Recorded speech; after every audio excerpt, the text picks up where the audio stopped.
Capítulo 2. Mídia manipuladora.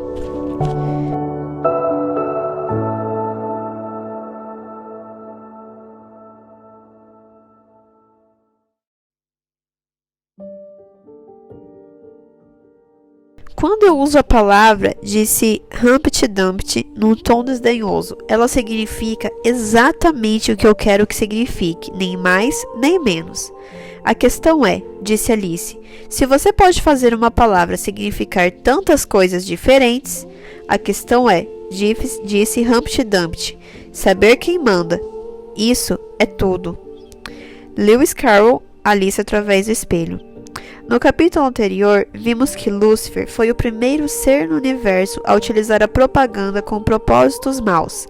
Na esfera humana, podemos dizer que em sua forma moderna, a propaganda política foi inaugurada pelo bolchevismo, e especialmente por Lenin e Trotsky. Mas mesmo antes deles, houve líderes que reconheceram sua importância. Napoleão Bonaparte foi um desses. Ele disse, para ser justo, não é suficiente fazer o bem. É igualmente necessário o que os administrados estejam convencidos. A força fundamenta-se na opinião. Que é o governo? Nada, se não dispuser da opinião pública. Hitler e Goebbels, infelizmente, podem ser considerados aqueles que utilizaram com maior sucesso as técnicas de controle da opinião pública e, assim, acabaram dando enorme contribuição à propaganda moderna. Joseph Goebbels era ministro da propaganda de Hitler e foi um dos articuladores da propaganda nazista. Ele era doutor em letras e filosofia, com tese escrita sobre teatro, e tornou os comícios nazistas verdadeiras óperas, com efeitos cênicos, som, luzes, tudo muito teatral, uma estética subliminar comunicando ideologia política. Tochas, bandeiras vermelhas gigantescas tremulando com a suástica, filas de soldados, longas esperas por Hitler criando expectativa, e a entonação e modulação de voz envolvente do ditador nos discursos escritos com tinta colorida para enfatizar o tom emocional necessário, juntamente com botões no palanque para que Hitler controlasse toda a iluminação ambiente para acompanhar sua voz, proporcionaram o pano de fundo para a manipulação de mentes.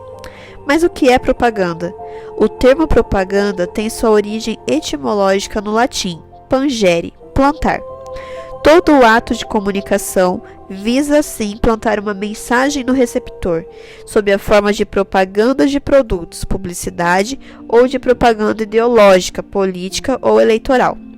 A propaganda é uma tentativa de influenciar a opinião e a conduta da sociedade, de tal modo que as pessoas adotem uma conduta determinada, escreveu Bartlett em Política ou Propaganda. E qual a diferença, então, entre propaganda e publicidade? Jean-Marie Domenach, em seu livro A Propaganda Política, a página 10, responde: a publicidade suscita necessidades ou preferências visando determinado produto particular, enquanto a propaganda sugere ou impõe crenças e reflexos que, a miúde, modificam o comportamento, o psiquismo e mesmo as convicções religiosas ou filosóficas. Niceto Blasquez, em seu livro Ética e Meios de Comunicação, a página 51, afirma que os meios de comunicação social são um instrumento de enorme eficácia para impor ideologias e interesses de todo tipo, criando uma opinião pública na medida dos grupos que controlam as informações. A partir do momento que se constatou que o homem médio é um ser essencialmente influenciável e que é possível mudar-lhe as opiniões e as ideias, os especialistas passaram a utilizar em matéria política o que já se verificara viável do ponto de vista comercial. Percebeu-se que os poderes destrutivos contidos nos sentimentos e ressentimentos humanos podem ser utilizados, manipulados por especialistas. Para realizar essa manipulação, são utilizadas leis específicas, e se meros mortais são capazes de tal controle e da opinião pública, imagine do que é capaz a mente mais perversa do universo. Por isso mesmo, vale a pena conhecer essas leis a fim de nos precavermos. Vamos a elas. Lei da simplificação e do inimigo único. Consiste em concentrar sobre uma única pessoa as esperanças do campo a que se pertence ou o ódio pelo campo adverso. Reduzir a luta política, por exemplo, a rivalidade entre pessoas é substituir a difícil confrontação de teses. No caso do nazismo, os judeus acabaram eleitos como o inimigo único. Um bom exemplo de nosso país foram as campanhas presidenciais brasileiras de 1989. Em Fernando Collor de Mello foram depositadas todas as esperanças, muitas delas trabalhadas pelos meios de comunicação do povo brasileiro, um presidente jovem, esportivo, religioso e aparentemente honesto, pois prometia acabar com os marajás. Lei da ampliação e desfiguração. A ampliação exagerada das notícias é um processo jornalístico empregado correntemente pela imprensa, que coloca em evidência todas as informações favoráveis aos seus objetivos. Exemplo: a greve nacional dos petroleiros em 1998. Os veículos de comunicação, especialmente a Globo, anunciavam com frequência que os combustíveis, principalmente o gás, iam faltar. Ressaltavam os problemas que adviriam da falta de gás, mostravam as filas de compradores em busca de seus botijões. Assim, garantiram a opinião pública desfavorável aos petroleiros. Lei da orquestração. A primeira condição para uma boa propaganda é a infatigável repetição dos temas principais. Goebbels dizia: a Igreja Católica mantém-se porque repete a mesma coisa há 2000 anos. O Estado Nacional Socialista deve agir analogamente. Adolf Hitler, em seu Mein Kampf, escreveu: a propaganda deve limitar-se ao pequeno número de ideias e repeti-las incansavelmente. As massas não se lembrarão das ideias mais simples, a menos que sejam repetidas centenas de vezes. As alterações nela introduzidas não devem jamais prejudicar o fundo dos ensinamentos, a cuja difusão nos propomos, mas apenas a forma. A palavra de ordem deve ser apresentada sob diferentes aspectos, embora sempre figurando condensada numa fórmula invariável, a maneira de conclusão.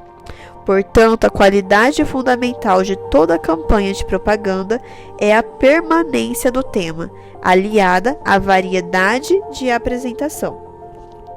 Quantas vezes já não ouvimos: o Brasil é um ótimo país para se viver, não há guerras, terremotos, catástrofes, ao transmitirem os infortúnios de outros países e noticiarem apenas de modo superficial problemas brasileiros, os meios de comunicação estão contribuindo para manter o status quo. No aspecto espiritual, a insistência na divulgação de valores anticristãos, o bombardeio de filosofias antibíblicas e a promoção de um estilo de vida sem Deus têm feito seu estrago nas novas gerações. Nos próximos capítulos, vamos tratar das diversas mídias, mensagens subliminares, cinema, televisão, música, que têm colaborado na orquestração do tema principal de Satanás: vocês não morrerão e serão como Deus. Lei da transfusão. A propaganda não é algo que se faz do nada e se impõe às massas. Ela sempre age, em geral, sobre um substrato pré-existente, seja uma mitologia nacional, seja o simples complexo de ódios e de preconceitos tradicionais. É o que os oradores fazem quando querem amoldar uma multidão ao seu objetivo. Jamais contradizem as pessoas frontalmente, mas de início declaram-se de acordo com elas. A maior preocupação dos propagandistas reside na identificação e na exploração do gosto popular, mesmo naquilo que tem de mais perturbador e absurdo. Um exemplo disso é o bombardeio de mensagens veiculadas pela mídia quanto aos benefícios do consumo de álcool para a saúde. De fato, pequenas quantidades de álcool têm produzido algum benefício em relação a doenças coronarianas. Isso tem sido demonstrado em laboratório pela exposição das paredes internas das células endoteliais ao álcool. Algumas funções dessas células foram melhoradas pelo álcool, mas é bom lembrar que esses resultados foram observados em culturas de células, e a vida não é vivida numa placa de Petri. Por que os meios de comunicação não divulgam que as substâncias antioxidantes benéficas presentes no vinho tinto, o resveratrol e os flavonoides também são encontrados no suco puro não fermentado da uva? Por que não se fala nos efeitos tóxicos já bem conhecidos das bebidas alcoólicas? Que o álcool causa alto grau de dependência, 15% dos que consomem álcool irão se tornar alcoólatras? Que o álcool é a principal causa de retardamento mental evitável em muitos países por causa de seus efeitos tóxicos sobre o feto no período de gravidez? Que o álcool é causa fundamental de mortes violentas, acidentes, traumas e doenças induzidas por suas toxinas? Que o álcool aumenta o risco de vários tipos de câncer, incluindo de mama, e que ele aumenta também as chances de doenças hepáticas? Isso sem falar das consequências sociais, físicas e emocionais do consumo de álcool. À luz desses fatos, não faz sentido nem a vantagem médica em se correr tantos riscos para obter uns poucos benefícios para as coronárias. Isso é particularmente verdade quando observamos as terapias preventivas já comprovadas, tais como exercício físico, o abandono do cigarro, a diminuição dos níveis de colesterol e a manutenção normal da pressão sanguínea, os quais não apresentam quaisquer dos efeitos indesejáveis do álcool. Parece que o motivo para a indicação do álcool como remédio tem mais que ver com o gosto popular e com os rios de dinheiro que jorram das fábricas de bebidas para os bolsos dos publicitários e para as empresas de comunicação. Lei da unanimidade. Baseia-se no fato de que inúmeras opiniões não passam na realidade de uma soma de conformismo e se mantém apenas por ter o indivíduo a impressão de que a sua opinião unanimemente por todos no seu meio. É tarefa da propaganda reforçar essa unanimidade e mesmo criá-la artificialmente. É preciso conhecer esses mecanismos de controle de opinião, pois muitas vezes adotamos um estilo de vida ou uma forma de pensar que nos foi empurrada goela abaixo pela mídia, sem uma análise crítica mais aprofundada. Nestes tempos de informação rápida e acessível, tem-se a ilusão de que as pessoas estão mais bem informadas. Será? Niceto Blasquez pensa diferente. Dada a quantidade de informações recebidas de uma forma determinada, torna-se às vezes difícil assimilá-las mentalmente, de sorte que a avalanche premeditada de notícias contribui para criar confusão e atrofia mental. A informação de massas manipulada tende a suplantar a autêntica cultura, esta que faz o homem sábio e que transcende a mera erudição e a mecânica da informática. A manipulação presta-se às mil maravilhas para promover uma cultura unidimensional ou parcial de acordo com as ideias e os interesses dos grupos que manipulam os média. Primeiro cria-se a necessidade tirânica da notícia, e depois se trata de satisfazer tal necessidade com uma informação retalhada e distorcida e feita em pedaços. E quais as consequências desse bombardeio ideológico midiático? Uma delas é sugerida pelo apóstolo Paulo. Tendo perdido toda a sensibilidade, eles se entregaram à depravação, cometendo com avidez toda espécie de impureza. Efésios capítulo 4, verso 19. Quando perdemos a sensibilidade, a capacidade de julgar e discernir o que vemos ao nosso redor, a consequência é a adoção de pensamentos e comportamentos muitas vezes até contraditórios em relação com uma vida moralmente correta, de acordo com os princípios bíblicos. Poder modelador. Um dos efeitos da televisão, do cinema, do rádio, das revistas, da internet e dos jornais é criar imagens estereotipadas do que deve ser a conduta ideal das pessoas, modelando assim comportamentos e mentalidade. Muitas das famílias apresentadas pela televisão, por exemplo, são estranhas, uma deformação do que realmente ocorre em muitos lares. Muitas das famílias que aparecem nos filmes, nas novelas e mesmo nas matérias dos periódicos são apresentadas com sérios problemas de convivência, como se isso fosse a norma. O jornalista e escritor José Arrabal escreveu na coluna Espéculo do site Observatório da Imprensa em 13 de janeiro de 2004.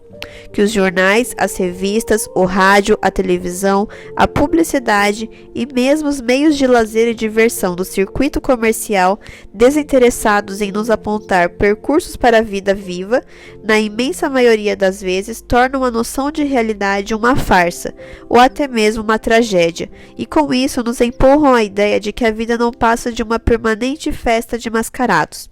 Com essa encenação da existência, mascaram as contradições da vida social e deformam o desenvolvimento de nossa identidade, pois produzem desejos sempre frustrados, em que o sabor da vida tem o gosto de algo que se espera e jamais acontece. Michael Medved realizou uma extensa pesquisa sobre o impacto dos meios de comunicação sobre os valores morais e religiosos das pessoas.